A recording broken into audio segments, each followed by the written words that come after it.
Hello and welcome to my studio. I took a moment away from teaching Basotho because I was exploring ways in which mental health accommodations can be better approached with compassion, ethically, in a workplace. So I placed a request on Reddit inviting others who had experiences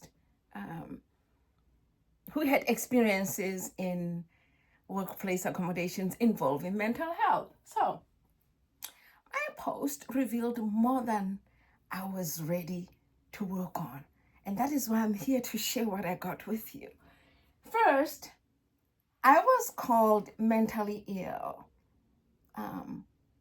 for coming up with this idea. First, for demanding legal intervention because my accommodation requests were not met. I was called mentally ill, and this is where I thought it was strange that I would be pathologized for reaching out for legal support.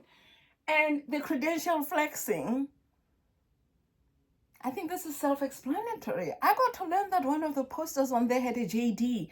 I hadn't asked for any credentials. The post wasn't asking for people's qualifications either. It was a conversation between people who had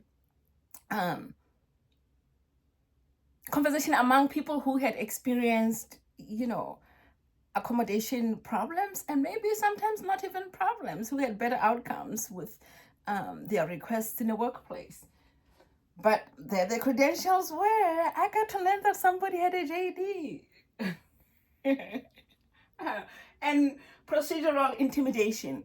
Somebody claimed that my request was without merit. Frivolous is the word they used. My post was for people with mental health, these people in the workplace, how they were navigating the accommodations issue.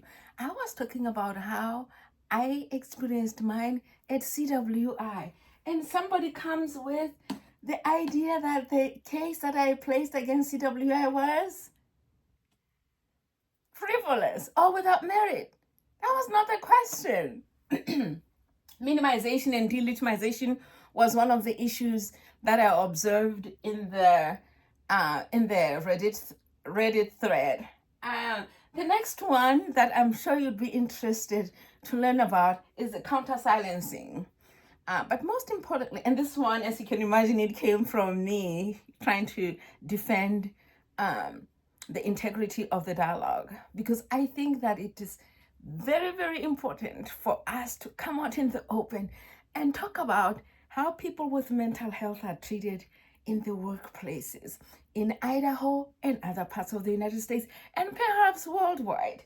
Now, the last point is the constructive post that came in via a private message. It is this post that inspired me to think about qualitative or quantitative research in this area, perhaps looking into different things about how silencing people with mental health problems can affect how they move forward with their accommodations.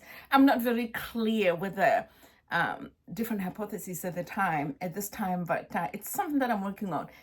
I have prepared a matrix of the responses, and I look forward to sharing it with you. And what else? Yeah, the post currently has close to 10,000 views, and it is flagged as not safe for work. And that itself tells you how ready some people are to talk about the mental health issues in a workplace. Let me know if you have any questions, because I do. I always have questions. I hope you do too.